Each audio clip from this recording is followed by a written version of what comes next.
फल से आप मुझको वर के रूप में मिले हैं। श्री महादेव जी बोले, हे देवी या सुन, मैं तेरे समुख उस व्रत को कहता हूँ जैसे तारागणों में चंद्र में सूर्य, वर्णों में ब्राह्मण, देवताओं में गंगा, पुराणों में महाभारत, वेदों में साम, अभियों में मन श्रेष्ठ है, वैसे ही पुराण और वेद सब में इसका वर्णन आता है, जिसके प्रभाव से तुमको मेरा आधा आसन प्राप्त हुआ है। हे प्रिय, उसी का मैं तुमसे वर्णन करता हूँ। सुनो, भाद्रपद मास के शुक्ल पक्ष की हस्त नक्षत्र संयुक्त तृतीया तीज के दिन इस व्रत का अनुष्ठान मात्र करने से सब पापों का नाश हो जाता है। तुमने पहले हिमालय पर्वत पर इसी महान व्रत को किया था जो मैं तुमसे सुनाता हूँ। पार्वती जी बोली, मैंने किस लिए किया था यह मुझे सुनने की इच्छा है, तो कृपा करके मुझे बताइए। शंकर जी बोले, आर्यवर्त में हिमालय नामक एक महान पर्वत है, जहाँ अनेक प्रकार की भूमि अनेक प्रकार के वृक्षों से सुशोभित है, जो सदैव बर्फ से ढके हुए तथा गंगा की कल कल ध्वनि से शब्दायमान रहता है। हे पार्वती जी, तुमने बाल्यकाल में उसी स्थान पर परम तप किया था और 12 वर्ष तक के महीने में जल में रहकर तथा वैशाख मास में अग्नि में प्रवेश करके तप किया। श्रावण के महीने में बाहर खुले में निवास कर अन्य त्याग कर तप करती रही। तुम्हारे उस कष्ट को देखकर तुम्हारे पिता को बड़ी चिंता हुई। वे चिंता को होकर सोचने लगे, और मैं किसके साथ करूं। इस अवसर पर देव योग से ब्रह्मा जी के पुत्र नारद जी वहां आए। देवर्षि नारद ने तुम शैलपुत्री को देखा। तुम्हारे पिता हिमालय ने देवर्षि को अर्घ्य आसन देकर सम्मान सहित दिखाया और कहा, हे मुनीश्वर, आपके यहाँ आने का कष्ट कैसे किया, कहिए क्या आज्ञा है। नारद जी बोले, हे गिरिराज हिमालय, मैं विष्णु भगवान का भेजा हुआ यहाँ आया हूँ। तुम मेरी बात सुनो। आप अपनी कन्या को उत्तम वर इंद्र, शिव आदि देवताओं में विष्णु भगवान के समान कोई भी उत्तम नहीं है, इसलिए मेरे मत से आप अपनी कन्या का दान भगवान विष्णु को ही दें। हिमालय बोले, यदि भगवान वासुदेव स्वयं ही कन्या को ग्रहण करना चाहते हैं और इस कार्य के लिए आपका आगमन हुआ है, तो मेरे लिए यह गौरव की बात है। मैं अवश्य ही उन्हें ही दूंगा। हिमालय का यह आश्वासन सुनते ही देवर्षि नारद जी आकाश में अंतर्ध्यान हो गए और शंख चक्र गदा पद्म एवं पीताम्बरधारी भगवान विष्णु के पास पहुँचे। नारद जी ने हाथ जोड़कर भगवान विष्णु से कहा, प्रभु, आपका विवाह कार्य निश्चित हो गया है। इधर हिमालय ने पार्वती जी से, मैंने तुमको गरुड़ ध्वज भगवान विष्णु को अर्पण कर दिया है। पिता के वाक्य को सुनते ही पार्वती जी ने अपने सहेली के घर गई और पृथ्वी पर गिरकर अत्यंत दुखित होकर विलाप करने लगी।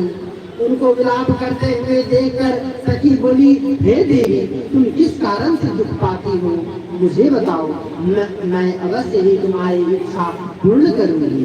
पार्वती बोली, हे सखी, तुम सुन, मेरी जो मन की अभिलाषा है मैं सुनाती हूँ। मैं श्री महादेव जी को वर्ण करना चाहती हूँ।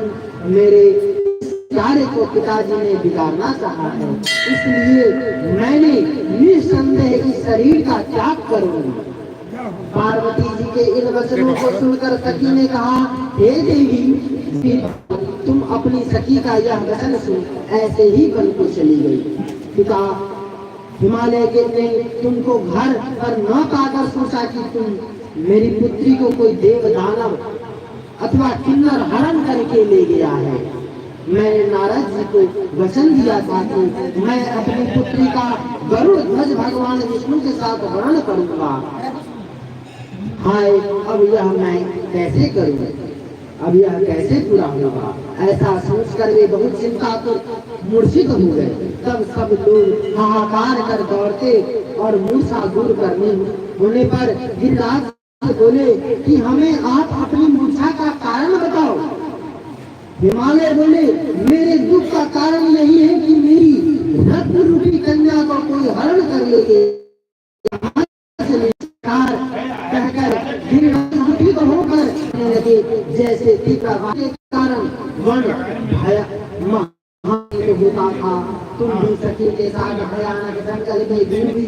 वन में एक नदी के तट पर एक गुफा में पहुंची। उस गुफा में अपनी सखी के साथ प्रवेश कर गई, जहाँ तुम अन्न जल काट करके बालू का शिवलिंग बनाकर मेरी आराधना करती। उस समय पर भाद्र मास की हस्त नक्षत्र युक्त तृतीया के दिन तुमने मेरा विधि विधान से पूजन किया तथा रात्रि को गीत गायन करते हुए जागरण किया। तुम्हारे उस महाव्रत के प्रभाव से मेरा आसन डोलने लगा। मैं उसी स्थान पर आ गया जहाँ तुम और तुम्हारी सखी दोनों थी। मैंने आकर तुमसे कहा, मैं तुमसे प्रसन्न हूँ, तुम मुझसे वरदान मांगो। तब तुमने कहा कि हे देव, यदि आप मुझसे प्रसन्न हैं तो आप पति हो। मैं तथास्तु ऐसा कहकर कैलाश पर्वत को चला गया और तुमने प्रभात होते ही मेरी उस बालू की प्रतिमा को नदी में विसर्जित कर दिया। हे सुधे, तुमने वहां अपनी सखी सहित व्रत का पालन किया।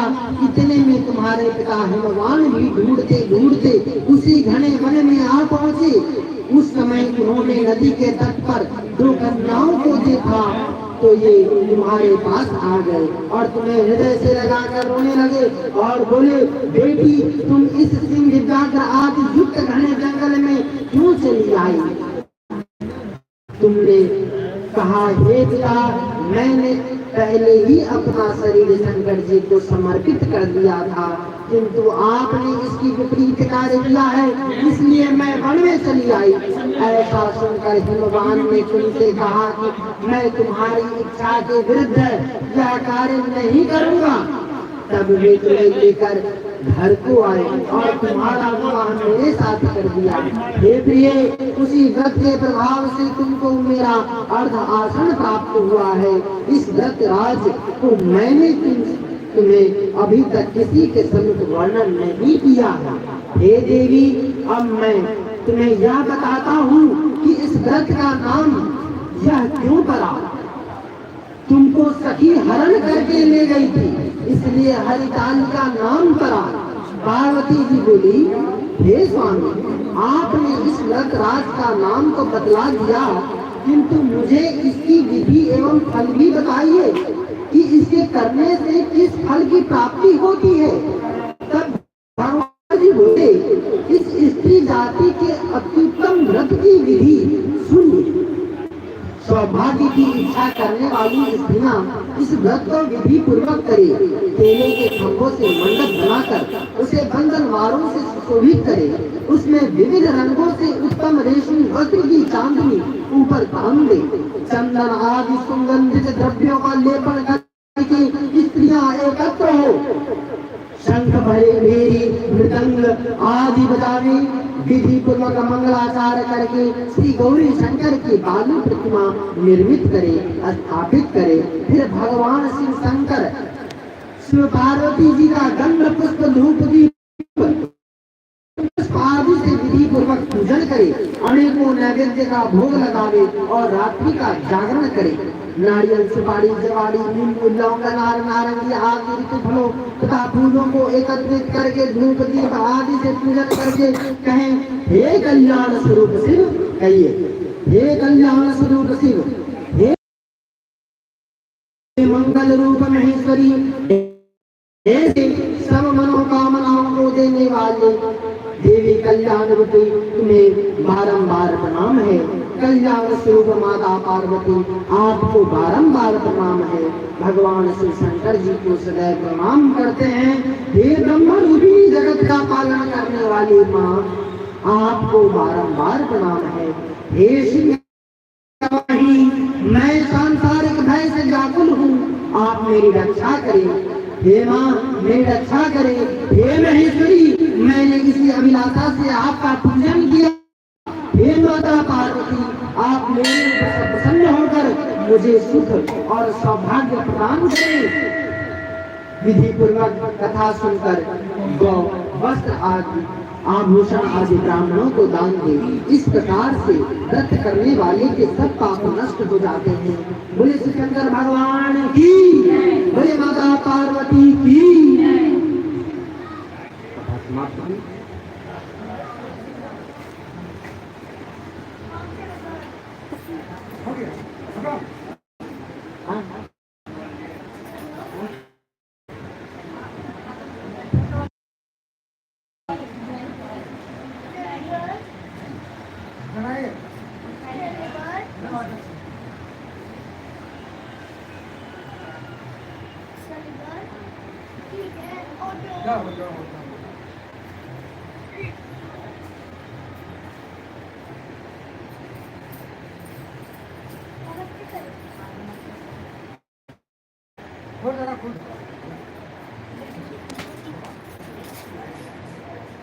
ये मेरी बेटी है, ये वो उठे